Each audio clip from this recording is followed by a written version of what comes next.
इस दासी को तुरंत हमारी नजरों से दूर ले जाओ। इसने हमारा अपमान किया है। इसे तुरंत 1 महीने के लिए काल कोठरी में डाल दो। जंगल में उन्हें एक हिरन दिखाई देता है। बहुत हो गया, तुम्हारा घमंड सीमा पार कर गया। कितनों को दुख दिया है तुमने, कितने बेगुनाहों के आंसू बहाए। इसलिए मैं श्राप देता हूँ, आज से तुम पत्थर की मूर्ति बन जाओगी।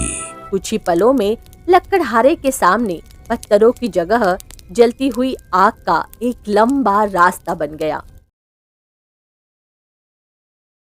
राजकुमारी चंद्रकांता अपने कक्ष में एक सोने के पिंजरे के सामने बैठी हुई थी।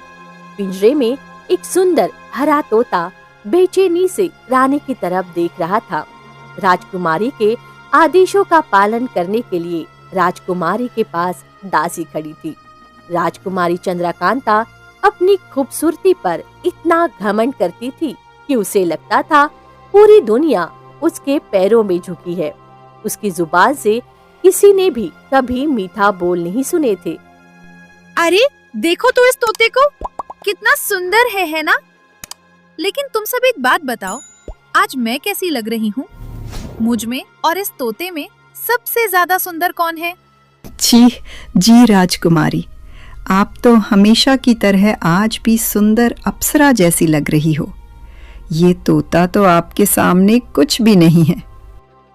जानती हूँ कि मैं सुंदर ही हूँ, लेकिन तुम्हें जवाब देने में इतना समय क्यों लगा? क्या तुम्हें लगता है कि ये तोता मुझसे ज्यादा सुंदर है? तुमने मेरा अपमान किया है, इसकी सजा तुम्हें जरूर मिलेगी।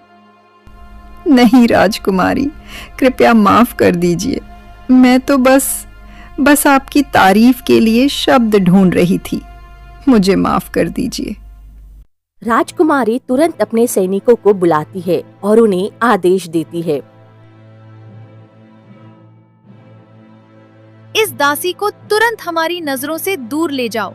इसने हमारा अपमान किया है। इसे तुरंत 1 महीने के लिए काल कोठरी में डाल दो।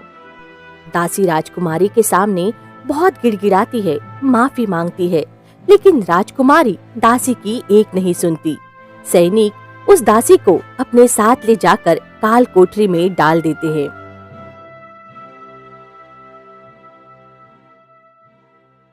और तुम ये फूल कब से यहाँ रखे हुए हैं?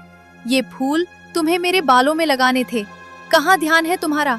क्या तुम्हें याद नहीं, हमें शिकार करने के लिए जंगल जाना है? राजकुमारी, मैं अभी लगाती हूँ। बहुत सुंदर फूल है, लेकिन सोचा आपको पहले ये तोता दिखाऊं, फिर। चुप! मुझे कोई बहाने नहीं सुनने। जल्दी से ये फूल मेरे बालों में लगाओ, या तुम भी काल कोठरी में जाना चाहती हो? दासी उदास होकर अपना सिर झुका लेती है। देखो इस तोते को, कितना सुंदर है, पर मेरे पिंजरे में कैद। बस यही तो मजा है। लोग हो या पक्षी, सबको अपने वश में करके, परेशान करके बहुत खुश होती हूँ। इतने में महाराज विक्रम सिंह प्रवेश करते हैं। उनके चेहरे पर चिंता की लकीरें थी। फिर दासियों को परेशान कर रही हो? पिताजी, आप भी ना, ये दासियां हैं। हम जैसे चाहें वैसे इनसे बर्ताव कर सकते हैं। इन्हें हमारा हुक्म मानना ही होगा। बेटी, राजा वो नहीं होता जो लोगों के साथ बुरा बर्ताव करे या उनके अंदर डर पैदा करे। राजा वो होता है जो लोगों के दिलों में सम्मान पैदा करे। तुम्हारा ये बर्ताव मुझे अच्छा नहीं लगता। आप बहुत नरम दिल हैं पिताजी। मैं आपके जैसी नहीं बनना चाहती। सारी दुनिया मेरे सामने सिर झुकाएगी, हर कोई मुझसे डरेगा। ये घमंड एक दिन तुम्हें बहुत बड़ा दुख देगा बेटी, याद रखना मेरी बात। महाराज सिर झुकाए चले जाते हैं। राजकुमारी अपने रथ पर सवार होकर शिकार करने के लिए जंगल जा रही थी।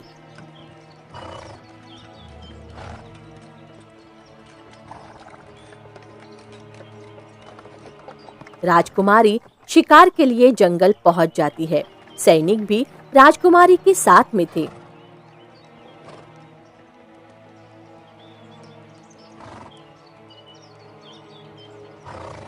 जंगल में उन्हें एक हिरन दिखाई देता है। वो देखो, हिरण! जल्दी पकड़ो इसे, भागो! सैनिक हिरण के पीछे दौड़ते हैं।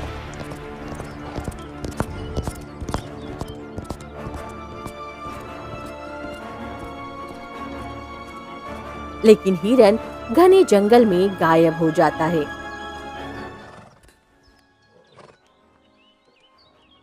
तुम सब बिल्कुल बेकार हो, एक हिरण नहीं पकड़ सकते। क्या करते हो तुम लोग? राजकुमारी, अंधेरा हो रहा है, ये जंगल बहुत घना है, वापस लौट चलिए, कहीं कोई खतरा ना हो जाए। मैं हिरण पकड़े बिना नहीं जाऊंगी, मुझे वो हिरण चाहिए। चलो आगे बढ़ो। राजकुमारी, रात होने वाली है, जंगल में रात में खूंखार जानवर निकलते हैं, वापस चलिए। बकवास मत करो, चलो मेरे साथ, मैं कहती हूँ चलो। राजकुमारी आगे बढ़ती है।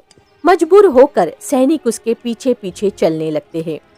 हिरण का पीछा करते करते हल्का हल्का अंधेरा हो गया था। जंगल के बिल्कुल एकांत हिस्से में राजकुमारी और सैनिक भटक रहे थे।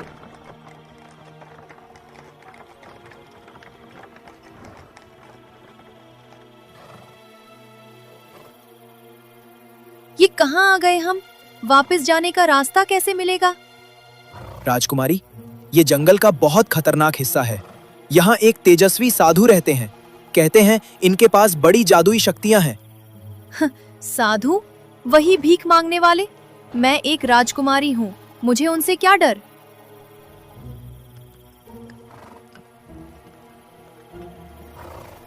थोड़ा आगे बढ़ने पर उसी साधु की एक साधारण सी कुटिया नजर आती है। उसी कुटिया के बाहर वृक्ष के नीचे एक तेजस्वी साधु ध्यान में बैठे हुए थे।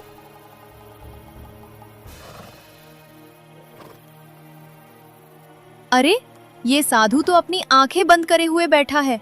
जगाओ इसे और इससे इस जंगल से बाहर निकलने का रास्ता पूछो। राजकुमारी, इनका तेज देखिए, ये साधारण साधु नहीं लगते, इनसे भला बुरा मत कहिए। कायर हो तुम लोग, मैं खुद इसे उठाती हूँ।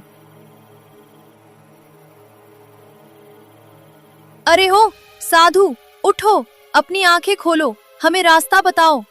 अरे, सुनाई दे रहा है या नहीं? साधु ध्यान में लीन रहते हैं, कोई उत्तर नहीं देते। मैं राजकुमारी हूँ, मेरा अनसुना करते हो? पिता से कहूंगी तो तुम्हारी ये कुटिया जला देंगे। साधु धीरे धीरे आंखें खोलते हैं। राजकुमारी, घमंड अंधकार है, तुम क्यों इस अंधकार में खोई हो? अच्छा, तो तुम बोलते भी हो? बहुत अच्छा, अब जल्दी से इस जंगल से बाहर जाने का रास्ता बताओ, हमें देर हो रही है। रास्ता तो सबके पास होता है, पर सही रास्ता सिर्फ उन्हें मिलता है जो विनम्र होते हैं। भिखारी साधु कहीं का, तू मुझे ज्ञान सिखाएगा? अभी सबक सिखाती हूँ तुझे। राजकुमारी साधु को बहुत बुरा भला कहती है। राजकुमारी की बात सुनकर साधु को क्रोध आ जाता है। बहुत हो गया, तुम्हारा घमंड सीमा पार कर गया। कितनों को दुख दिया है तुमने, कितने बेगुनाहों के आंसू बहाए। मैं राजकुमारी हूँ, जो चाहूँ वो करूँ, तू क्या कर लेगा मेरा? अहंकार जब चरम पर पहुंच जाता है तब पतन अवश्य होता है। तुमने जीवों को दुख दिया, बुजुर्गों का अपमान किया, आज मेरा भी अपमान किया। इसलिए मैं श्राप देता हूँ, आज से तुम पत्थर की मूर्ति बन जाओगी। साधु की आंखों से तेज रोशनी राजकुमारी पर पड़ती है। वो चीखती है और पत्थर की मूर्ति में बदलने लगती है। ये देखकर राजकुमारी को अपनी गलती का एहसास होता है। नहीं नहीं, माफ कर दो, मैंने गलती की, कृपा करके मुझे माफ कर दो साधु बाबा।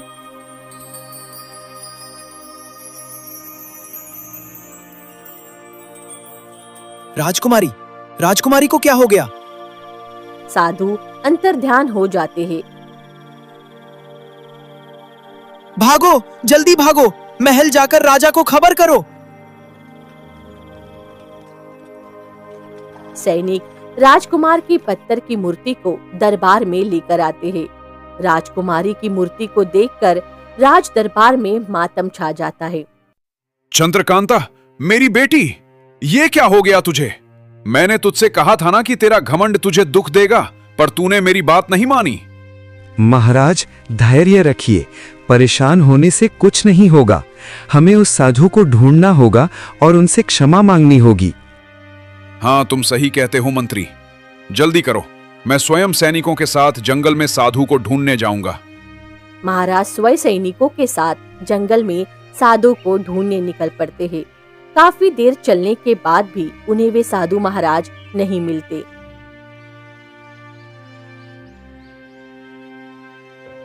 कहाँ मिलोगे साधु महाराज? क्या आप हमेशा के लिए गायब हो गए?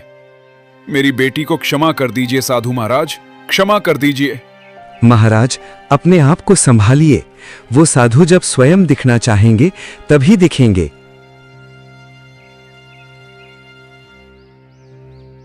अचानक उन्हें वो कुटिया दिखाई देती है। साधु भी वृक्ष के नीचे ध्यान में बैठे हुए थे। महाराज जल्दी से साधु के पास जाते हैं।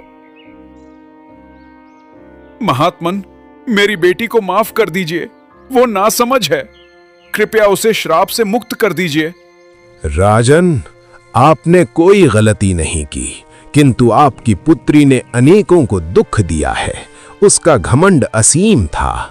श्राप वापस लेना मेरे वश में नहीं है, लेकिन श्राप से मुक्ति का रास्ता मैं बता सकता हूं। कृपया बताइए महात्मन, कोई भी रास्ता हो, मैं अपनाने को तैयार हूं। इस जंगल से भी आगे बहुत घने और दुर्गम जंगल के बीच एक रहस्यमयी वृक्ष है। उस पर एक जादुई तोता रहता है। वो सदियों पुराना है। वही जानता है कि आपकी पुत्री को श्राप से कैसे मुक्त किया जाए। ठीक है साधु महाराज, उस तोते को ढूंढने के लिए मैं तुरंत अपने सैनिक भेजता हूं। नहीं राजन, ये काम सैनिकों का नहीं। वो तोता किसी को आसानी से दिखाई नहीं देता। केवल वही देख सकता है जो बुद्धिमान, ईमानदार हो और जिसका हृदय शुद्ध हो। वो तोता आपको खुद ढूंढ लेगा यदि आप योग्य हैं। इतना कहकर साधु अंतर्ध्यान हो जाते हैं। महाराज राज दरबार वापस लौट आते हैं और घोषणा करते हैं। मेरी प्रजा के लोगों सुनो, मेरी पुत्री चंद्रकांता को श्राप मिला है। उसे मुक्त कराने का उपाय मिल गया है। घने जंगल में एक जादुई तोता रहता है। वही राजकुमारी को श्राप से मुक्त करने का रहस्य जानता है। इसलिए मैं घोषणा करता हूं, जो कोई भी उस जादुई तोते को ढूंढ लाएगा और राजकुमारी को श्राप से मुक्त कराएगा, उसी से मैं अपनी पुत्री का विवाह कर दूंगा।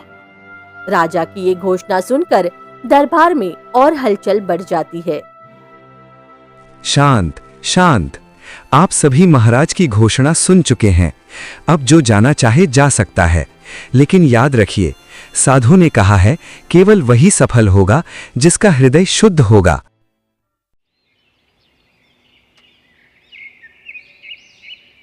उसी गांव में लखा नाम का एक गरीब लकड़हारा रहता था। उसके परिवार में कोई नहीं था। जंगल से लकड़ी काटकर उन्हें बाजार में बेचकर अपना गुजारा करता था। एक दिन वो अपनी झोपड़ी के बाहर बैठा हुआ था। वाह, कितना सुहावना दिन है। भगवान ने हमें इतना कुछ दिया है। ये हवा, ये पानी, ये जंगल, मुझे और क्या चाहिए? मैं तो बहुत खुश हूँ। तभी एक बूढ़ी औरत वहां आती है। वो बहुत थकी हुई लगती थी। बेटा, मैं बहुत दूर से आ रही हूँ। मुझे बहुत भूख लगी है। क्या मुझे थोड़ा खाना मिल सकता है? अम्मा, माफ करना, मेरे पास खाने के लिए ज्यादा कुछ नहीं है। थोड़ा सा खाना मेरे लिए ही बचा हुआ था, लेकिन आपको बहुत भूख लग रही है, इसलिए वो आप खा लेना। मैं आज भूखे पेट ही सो जाऊंगा। लखा बूढ़ी औरत को अपने साथ अंदर ले जाता है और खाना खिलाता है। बूढ़ी औरत पेट भर कर खाना खाती है और लखा से कहती है, बेटा, तू बहुत अच्छा इंसान है। तेरा दिल बहुत साफ है। तूने खुद भूखे रहकर एक बूढ़ी औरत का पेट भरा है। भगवान तुझे हमेशा खुश रखे। बूढ़ी औरत जाते जाते अचानक गायब हो जाती है। ये देखकर लखा हैरान रह जाता है। अरे ये क्या हुआ? ये अम्मा कहाँ गईं? अभी तो यहीं थी, अचानक से कहाँ गायब हो गईं?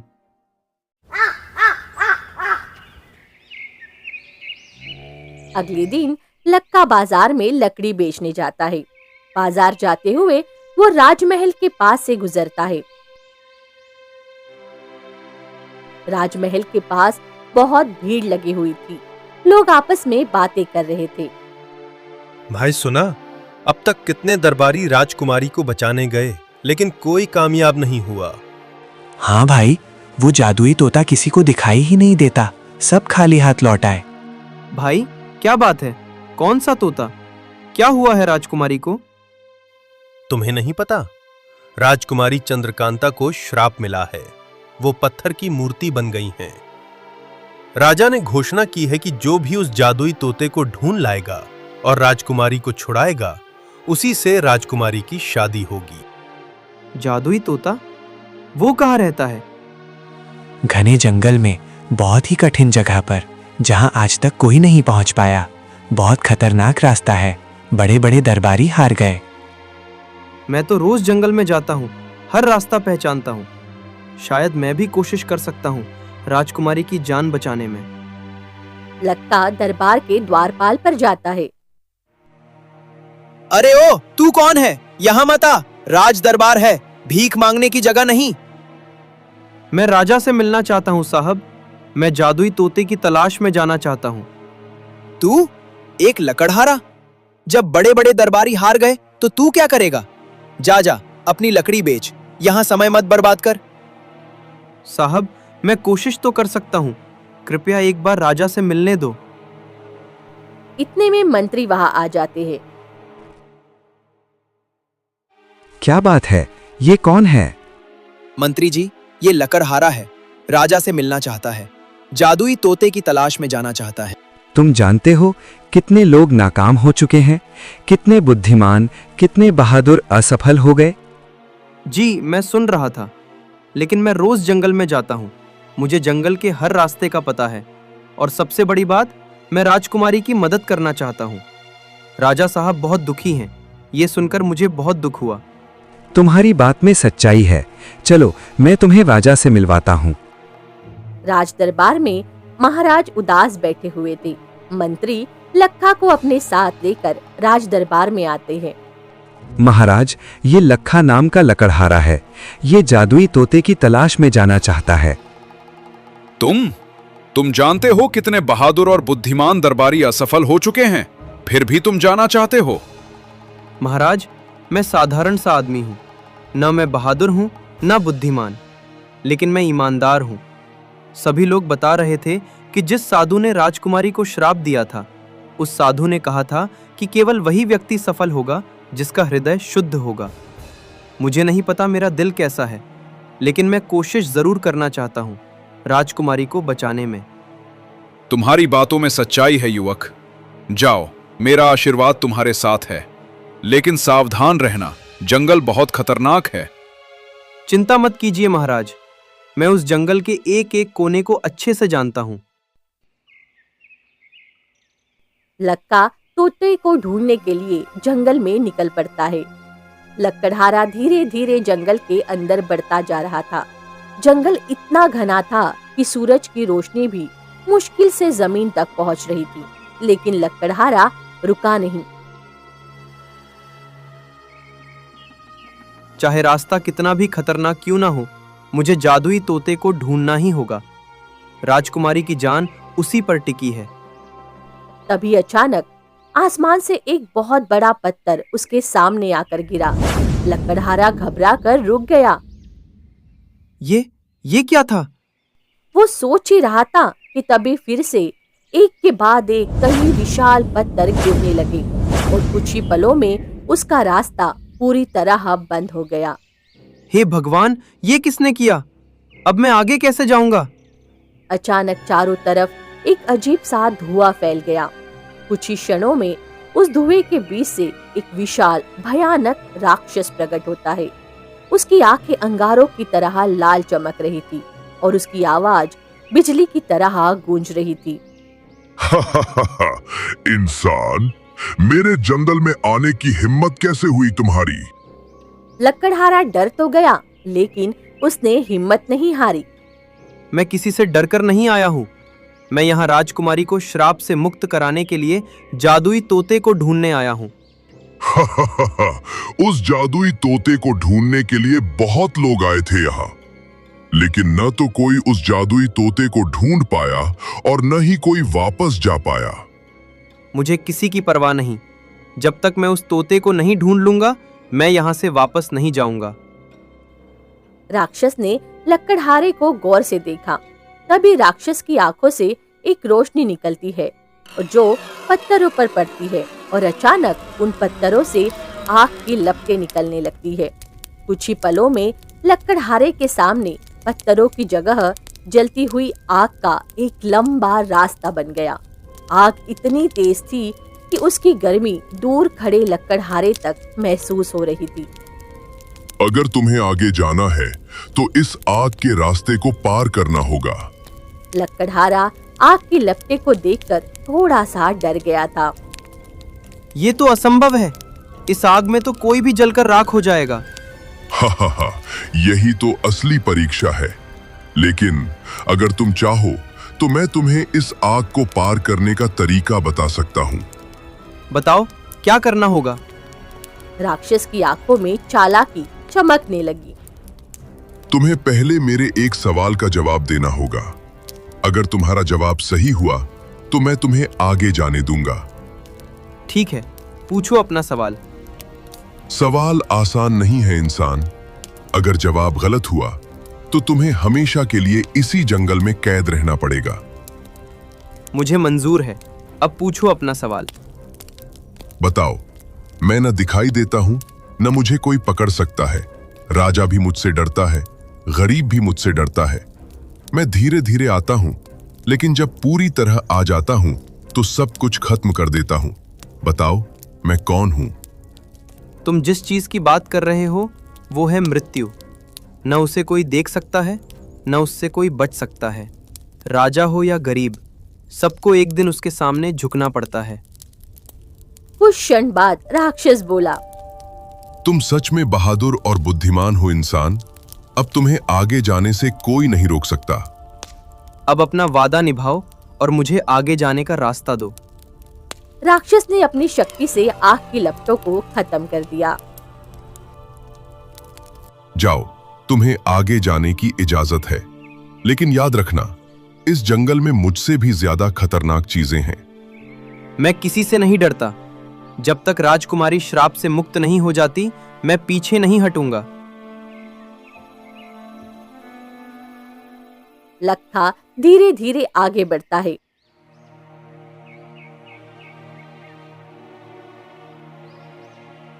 तभी रास्ते में उसे एक घायल हिरन दिखाई देता है।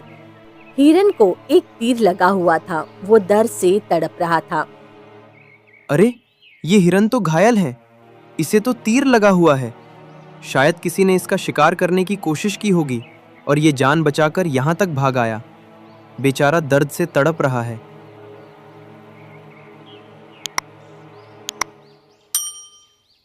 डरो मत छोटे हिरन, मैं तुम्हारा तीर निकाल दूंगा।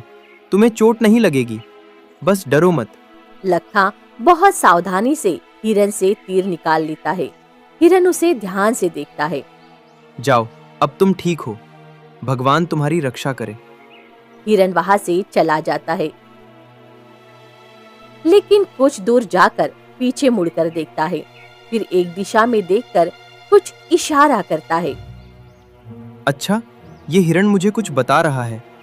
शायद कह रहा है कि उस तरफ मत जाओ, इस तरफ जाओ। लखा हिरन की बताई दिशा में आगे बढ़ता है। लखा बहुत घने जंगल में आ जाता है। वहाँ बहुत अंधेरा था और अजीब अजीब आवाजें आ रही थी। कैसा अजीब जंगल है। यहाँ तो रोशनी ही नहीं है। अजीब अजीब सी आवाजें आ रही हैं। अचानक उसे एक अद्भुत वृक्ष दिखाई दिया। वो वृक्ष सोने की तरह चमक रहा था और चारों ओर रोशनी फैली हुई थी। वाह, कितना सुंदर पेड़ है। सोने की तरह चमक रहा है। यही होगा वो जादुई वृक्ष। सच में बहुत सुंदर है। उसी पेड़ की सबसे ऊंची डाल पर एक सुंदर तोता बैठा हुआ था। तोता, जादुई तोता, मिल गया, आखिरकार मिल ही गया। हे दिव्य तोते, मैं लखा हूँ, एक साधारण लकड़हारा। राजकुमारी चंद्रकांता को श्राप मिला है। वो पत्थर की मूर्ति बन गई हैं। कृपया मुझे बताएं कि उन्हें श्राप से कैसे मुक्त करूं। लखा, तूने बहुत कठिन यात्रा की है। तूने किसी का अपमान नहीं किया, किसी को दुख नहीं दिया। तूने राक्षस की पहेली का जवाब देकर आग के रास्ते को पार किया है। तूने घायल हिरण की मदद की, बूढ़ी औरत को खाना खिलाया। तेरा हृदय बहुत शुद्ध है। आपको ये सब कैसे पता है? मुझे सब पता है लखा। मैं सब देखता हूँ, सब सुन सकता हूँ। राजकुमारी का श्राप तभी टूट सकता है जब कोई उनके लिए सच्चा प्रेम और बलिदान करे। लेकिन एक शर्त है, जो उन्हें बचाएगा उसे यह स्वीकार करना होगा कि वह उनसे विवाह नहीं करना चाहता। उसे केवल मदद करनी है, बिना किसी स्वार्थ के। क्या? लेकिन राजा ने तो घोषणा की है कि राजकुमारी का विवाह उसी से होगा जो उसे बचाएगा। यही तो परीक्षा है लखा। केवल वही सफल होगा जो बिना किसी लालच के सिर्फ मदद के लिए आगे आएगा। मैं समझ गया। मुझे राजकुमारी से विवाह नहीं करना, बस उन्हें बचाना है। यदि तुम विवाह से मना कर दोगे तो राजा नाराज हो सकते हैं। तुम्हें कुछ नहीं मिलेगा, न धन, न ऐश्वर्य, न राजपाट। मुझे कुछ नहीं चाहिए। मैं सिर्फ राजकुमारी को बचाना चाहता हूँ। वो एक पिता की आंखों का तारा है। शाबाश लखा। अब सुनो, तुम्हें 2 काम करने होंगे। पहला, दिन और रात बिना अन्न का दाना खाए उन सभी लोगों से क्षमा मांगनी होगी जिन्हें राजकुमारी ने दुख दिया है। दूसरा, राजकुमारी के सामने साबित करना होगा कि सच्चा प्रेम निस्वार्थ होता है। ये काम मुश्किल है, लेकिन असंभव नहीं। मैं ये सब करूंगा। अगर तुम चाहते हो कि राजकुमारी श्राप से मुक्त हो जाए तो तुम्हें ये दोनों काम करने होंगे। अब तुम जाओ लखा, मेरा आशीर्वाद तुम्हारे साथ है। तुम जरूर सफल होगे। धन्यवाद दिव्य तोते, मैं जरूर सफल होऊंगा। लखा राज दरबार पहुंचता है। लखा, क्या सच में तुम्हें जादुई तोता मिल गया? जी महाराज, मिल गया। उसने राजकुमारी को श्राप से मुक्त करने का तरीका बता दिया है। जल्दी बताओ, क्या करना होगा? कैसे मिलेगी मेरी बेटी? पहले मुझे दिन और रात बिना अन्न का दाना खाए उन सभी लोगों से क्षमा मांगनी होगी जिन्हें राजकुमारी ने दुख दिया है।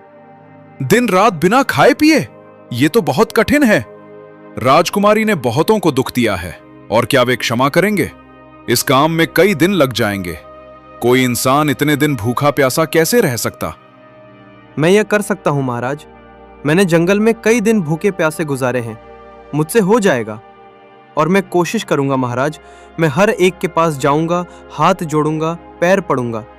शायद वे माफ कर दें। दूसरी शर्त क्या है?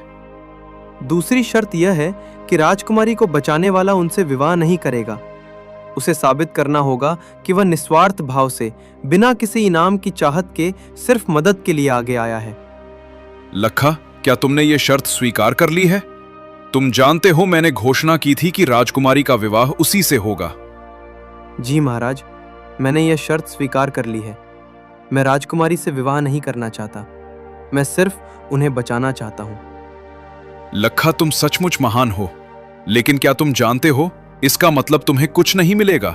न धन, न राजपाट, न कुछ। महाराज, मुझे कुछ नहीं चाहिए।